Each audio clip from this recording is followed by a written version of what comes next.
विश्ववंदनीय महाकारुणिक तथागत सम्यक संबुद्ध तथागत द्वारा उपदिष्टित आर्य सद्धम्म और तथागत का पवित्र पावन ऐसा भिक्षु संघ, प्रथमतः इन तीन रत्नों को हम त्रिवार वंदन करते हैं तथा जिन जिन महापुरुषों ने धम्म का प्रचार प्रसार किया उनके प्रति मैं कृतज्ञता व्यक्त करता हूँ तथा जिन जिन लोगों की वजह से मुझे धम्म सीखने को मिल रहा है उनके प्रति भी कृतज्ञता व्यक्त करता हूँ तथा जुड़े हुए सभी शील संपन्न श्रद्धावान उपासक उपासिकाएं बालक तथा बालिकाएं सभी के प्रति मंगल मैत्री मंगल कामना।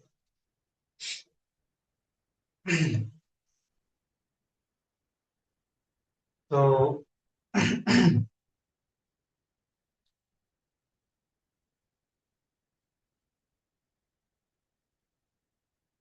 जब हम धम्म का अभ्यास करते हैं तो सभी के कल्याण की भावना हमारे मन में होनी बहुत जरूरी होती है ना। और ये सभी के कल्याण की जो भावना है उसको ही भगवान बुद्ध जी मैत्री भावना बोलते हैं, करुणा भावना बोलते हैं, मुदिता भावना बोलते हैं और उपेक्षा भावना बोलते हैं, है ना। तो एक समय की बात है कि एक एक बार जो जैन सन्यासी होते हैं, बंते जी होते हैं, वो ऐसे ही बैठे हुए होते हैं, प्रवचन दे रहे होते हैं एक गांव में। और बड़े फेमस बंते जी, प्रसिद्ध बंते जी होते हैं। तो एक गांव में प्रवचन दे रहे होते हैं और सारे गांव के लोग, छोटा सा गांव था, सारे गांव के लोग एकत्रित आके बैठ गए, प्रवचन सुन रहे हैं। और तभी सभी तरफ एक अच्छा माहौल है, धार्मिक वातावरण बन रहा है, सभी लोग धर्म की वाणी सुन रहे हैं, बहुत अच्छा अच्छा लग रहा है सभी को। उसी बीच वहां पे क्या होता है कि कोई तो भी गड़बड़ हो जाती है और जो दो चार दूर घर से कोई आवाज आती है, मारो मारो पकड़ो पकड़ो, मारो मारो पकड़ो पकड़ो, ऐसे आवाज आती है। तो देखने पर पता चलता है कि वहां पे एक चोर आता है और उस चोर को कुछ लोग पकड़ रहे होते हैं। और फिर पकड़ने के बाद वो पकड़ा जाता है चोर, और फिर उसको पकड़ने के बाद जो बंते जी होते हैं या फिर गांव वाले होते हैं, पूरे गांव वाले जमा होते हैं, उस बीच लाया जाता है। बंते जी भी वहां पे होते हैं, तो सभी लोग वहां पे होते हैं और सभी लोग भी देखते हैं कि चोर है, चोर को रंगे हाथ पकड़ा गया है ना। अभी उसको मारना ही एकमात्र सोल्यूशन लोग बताते हैं कि उसको मारना ही पड़ेगा, क्योंकि जनरली जब चोर चोर को लाया जाता है, चोर को पकड़ा जाता है, तो उसको बहुत मारा जाता है, बहुत पीटा जाता है। तब लोग, सारे लोग उठ गए, प्रवचन रह गया एक साइड में और सारे लोग उसको मारने के लिए एकत्रित होने लगे हैं, है ना, और मार रहे हैं। तो कुछ लोग उसको घेर के पकड़ के उसको धक्के मुक्के मार मार के बंते जी के सामने ले आए। और बंते जी को सामने ले आके बंते जी को बोल रहे हैं ये चोरी है, चोर है और इसने हमारे गांव में चोरी की है, तो इसको मारना पड़ेगा। तो उसको मारने लगे। तब चिल्लाने लगे लोग, मारो मारो। तो बंते जी जो है अपना हाथ ऐसा खड़ा करते हैं कि रुक जाओ। तो सभी लोग एकदम शांत हो जाते हैं, है ना। सभी लोग शांत हो जाते हैं कि बंते जी क्या कहना चाहते हैं। तब बंते जी बोले हैं कि इसको मारो नहीं, है ना। वो बंते जी क्यों नहीं मारना है, यहाँ तो इसने चोरी की है। तो बंते जी बोलते हैं कि यहाँ पे कोई चोर नहीं है ना। तो सभी लोग एकदम कंफ्यूज हो जाते हैं कि चोर तो पकड़ा गया है, रंगे हाथ पकड़ा गया है, और बंते जी बोल रहे हैं कि चोर यहाँ पे कोई नहीं है। तो बंते जी, फिर ये कौन है, इसने तो चोरी की है, आप बोल रहे हैं चोर नहीं है।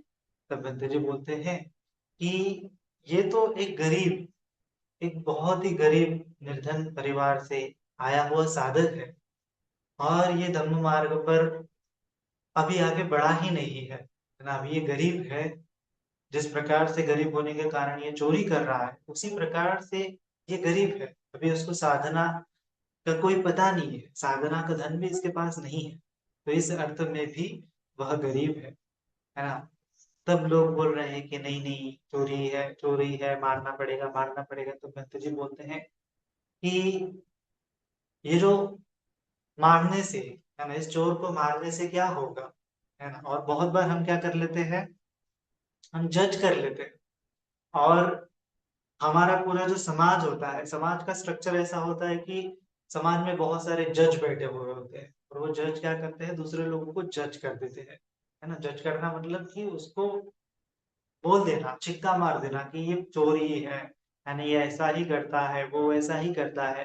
तो उसी प्रकार से लोग बोल रहे हैं कि ये चोर है, सिक्का मार लग गया उसके ऊपर। अभी सिक्का लग गया तो क्या हो गया, जजमेंट पास हो गया।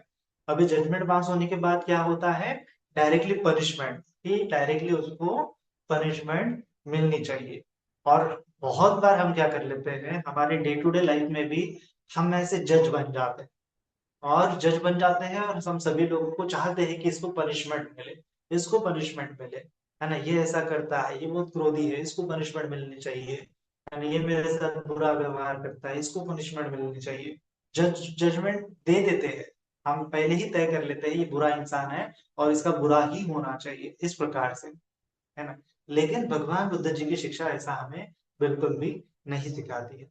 भगवान बुद्ध जी की शिक्षा सिखाती है कि जजमेंट पास करना बहुत इजी है, लेकिन हमें समझना चाहिए कि मैं जब जजमेंट पास कर रहा हूँ तो मैं खुद से परिशुद्ध हूँ क्या। है ना, तो कहा जाता है कि जब हम जज बनते हैं किसी चीज को, एकदम इजीली जज कर लेते हैं, तो वो हमारे ईगो का हिस्सा होता है, हमारे अज्ञान का हिस्सा होता है। है ना, ईगो के चलते, अज्ञान के चलते ही हम ऐसे लोगों को जज करते रहते हैं। तो भगवान बुद्ध जी की शिक्षा कहती है कि हमें सोच समझ के, है ना, किसी व्यक्ति को हम जब एक छिक्का मार रहे हैं कि ये व्यक्ति गलत ही है, ये व्यक्ति बुरा ही है, ऐसा करने से बचना चाहिए। क्योंकि भगवान बुद्ध जी कौन सा सिद्धांत सिखाते हैं, अनित्य का सिद्धांत सिखाते हैं। है ना, अनित्य का सिद्धांत सिखाते हैं कि हर व्यक्ति जो है बदलने वाला है। अनात्म का सिद्धांत सिखाते हैं कि उसमें मैं मेरा कुछ नहीं है, आइडेंटिटी कुछ ही नहीं है। है ना, वो आइडेंटिटी हमने केवल चिपकाई हुई है, वो निर्माण हुई है किसी कारण की वजह से, और वह भी अनित्य है, आगे चल के वो नष्ट भी हो जाएंगी। तो वहां पे जो बंदे जो बैठे हुए होते हैं वो सभी लोगों को उपदेश करते हैं कि ये तो चोर है, इसके मन में वो ख्याल आया कि मेरे पास पैसे नहीं है तो मैं कहाँ से जाके चोरी कमाऊं और चोरी कर लूं। तो कभी ना कभी हमारे मन में भी ऐसा विचार आता है ना, हमारे मन में भी लालच होता है। कभी कभी कौन सी चीज उठाने का हमें मन में आ जाता है ना, कभी कभी किसी की चोरी करने का मन आता है, कभी कभी किसी को मारने का मन आ जाता है, क्रोध करने का मन आ जाता है। ये हमारा मन भी वैसा है, और हमारा मन और उस चोर का मन ज्यादा अंतर नहीं है, दोनों का मन एक समान ही है ना। और आप यहाँ सभी लोग क्या कर रहे हैं, प्रैक्टिस कर रहे हैं, धम्म मार्ग का अभ्यास कर रहे हैं, ध्यान साधना कर रहे हैं। तो आप एक साधना, धर्मचारी है, साधक है, धार्मिक व्यक्ति है। और हम समझते हैं खुद को धार्मिक व्यक्ति, लेकिन हम दूसरों को फिर जज जज करने लगते हैं।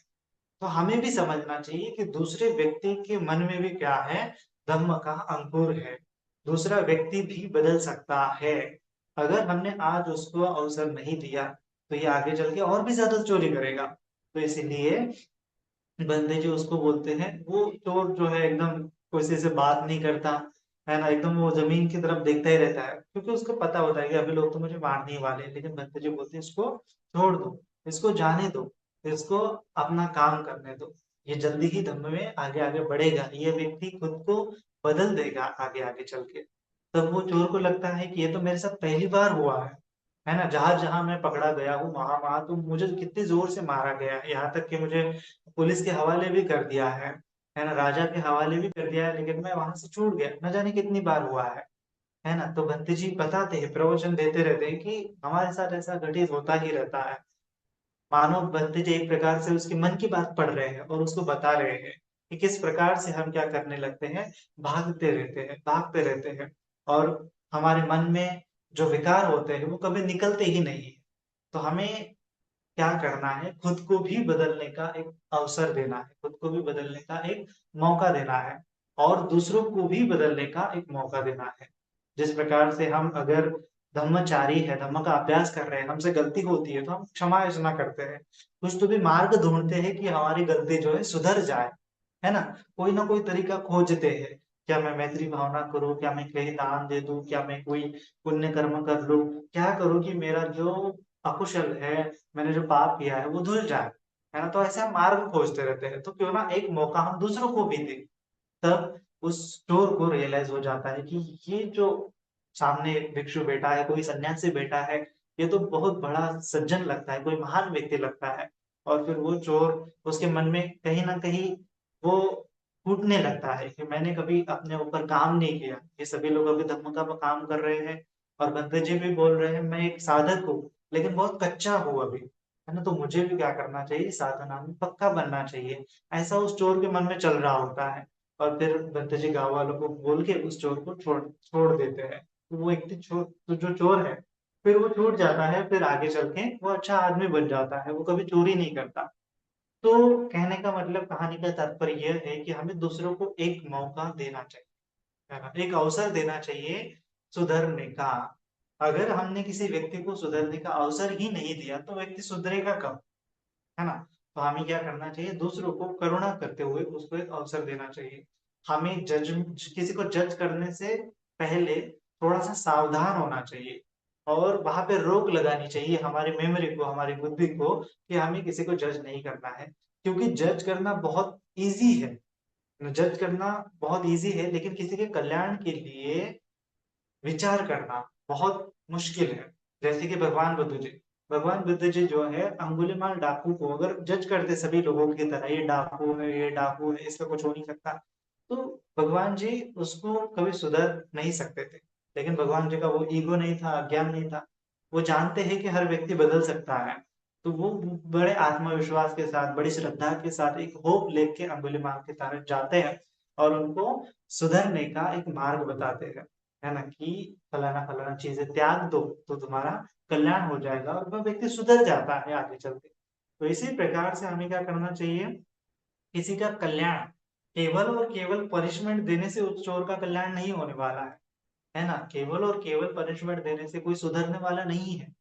तो उसके कल्याण की जो बात है, जब तक हम उसको देंगे नहीं, कल्याण की जो बात है जब तक हम उसको बताएंगे नहीं, तब तक उसका कल्याण नहीं होगा। अगर फॉर एग्जाम्पल, अगर हम हमारे बच्चों को भी देखते हैं, बच्चों को भी अगर हम सुधारना चाहते हैं, तो उनको पनिशमेंट देने की बजाय हमें क्या करना चाहिए, उनकी जो भलाई की बात है वो उसको उनको देनी चाहिए। केवल चॉकलेट खा रहा है, या फिर बहुत सारे बच्चे मिट्टी खाते तो हम उसको मारते रहते हैं। तो हमें क्या करना चाहिए, उसको एक रिप्लेस करते हुए दूसरा वहां पे उसको भलाई का स्वादिष्ट कोई फ्रूट है, फ्रूट्स ला के दो, फ्रूट्स की आदत लगाओ, अच्छी चीजों की आदत लगाओ उनको, है ना। केवल बुरी चीज कर रहा है तो उसको मारो मत, पनिशमेंट दो मत, है ना। उसको क्या करो, रिप्लेस करो थोड़े समय के लिए। हाँ ठीक है, कहीं कभार पनिशमेंट देना जरूरी भी होता है, लेकिन पूरी तरह से जज नहीं करना है। और हम खासकर क्या होता है कि हम अपने बच्चों को छोड़ देते हैं और दूसरे बच्चे को जज करने लगते हैं, है ना, कि ये बच्चा गंदा है, ये बच्चा बुरा है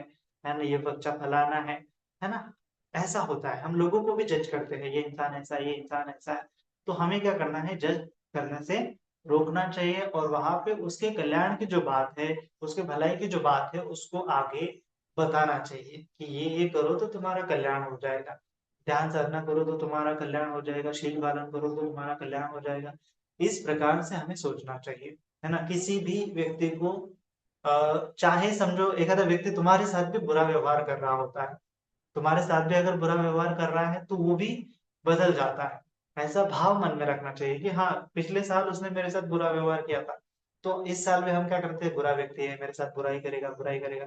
लेकिन हो सकता है कि वो व्यक्ति कब का चेंज हो गया हो सकता है उसको महीने 2 महीने में गलती का एहसास हो गया हो सकता है 2 महीने बाद उसका हृदय परिवर्तित हुआ हो, अभी वो किसी से बुरा नहीं कहता, है ना। हो सकता है कि तुम्हारे प्रति भी उसके मन में अभी मैत्री भावना है, माफी की भावना है। तो ऐसा हमें सोचना चाहिए। एक साल बाद जब वो व्यक्ति फिर से हमें मिलता है, तो वो पहले जैसा नहीं होता है, क्योंकि बहुत सारे अनुभव आते हैं जो व्यक्ति को बदल देते हैं, है ना। तो हम भी खुद बदल रहे हैं, तो सामने वाला भी बदल रहा है। ऐसा सोचते हुए उसको माफ कर देना चाहिए और एक और मौका देना चाहिए। ये ऐसा करने से क्या होता है कि हमारा जो मन है वो हल्का होने लगता है ना। मन हमारा ईगो से कम होने लगता है, हमारे मन में करुणा जागने लगती है। अगर हम किसी को माफी ही नहीं देंगे, अगर हम किसी को दूसरा मौका ही नहीं देंगे, तो करुणा बढ़ेगी नहीं। है ना? करुणा का सीधा सीधा अर्थ है कि दूसरों को माफी देना।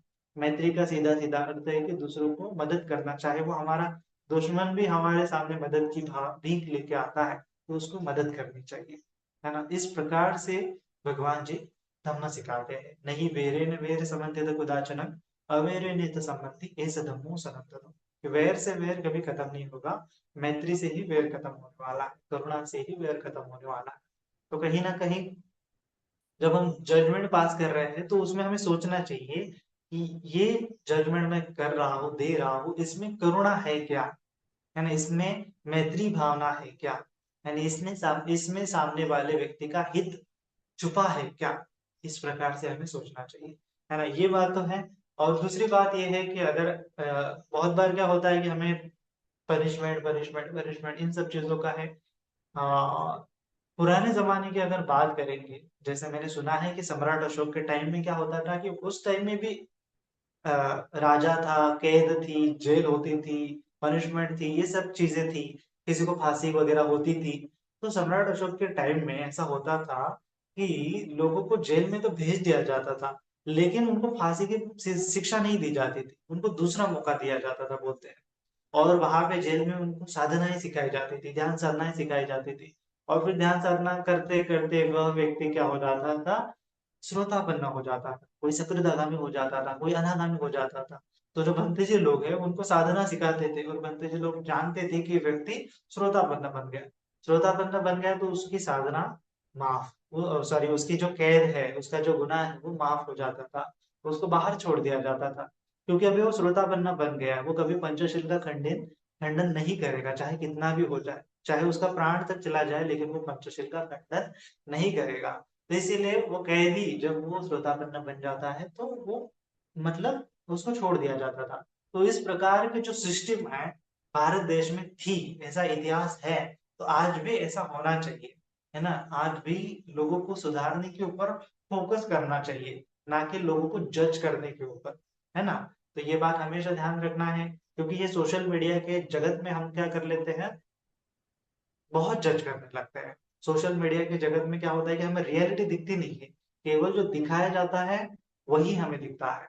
तो हमें बहुत सोच समझ के जानना चाहिए कि जो मैं देख रहा हूँ ये कितना प्रतिशत सत्य है ना? और ये केवल यही रियलिटी है क्या, कि इससे आगे भी रियलिटी है, या फिर इसके पीछे भी कुछ हुआ है? इस प्रकार से हमें बहुत सोचना चाहिए, और फिर बहुत सोच समझ के ये चीज सही है क्या, ये चीज गलत है क्या, है ना? तो इस प्रकार से सोचना चाहिए, और फिर ये कहते व्यक्ति को जज करने के पहले सोचना चाहिए कि इसका भी भला हो, है ना? इसका कैसे सुधार हो सकता है। तो सुधारने का ही हमेशा हमारे मन में ख्याल होना चाहिए, क्योंकि जजमेंट देना बहुत इजी है, लेकिन करुणा करना, मैत्री करना उतना ही मुश्किल है। ठीक है? तो आप सभी के लिए यही उपदेश देते हैं, और सभी के प्रति मंगल मैत्री, मंगल कामना करते हैं। सभी का मंगल हो, सभी का कल्याण हो, सभी जन सुखी हो, सुखी हो, सुखी हो। साधु, साधु, साधु।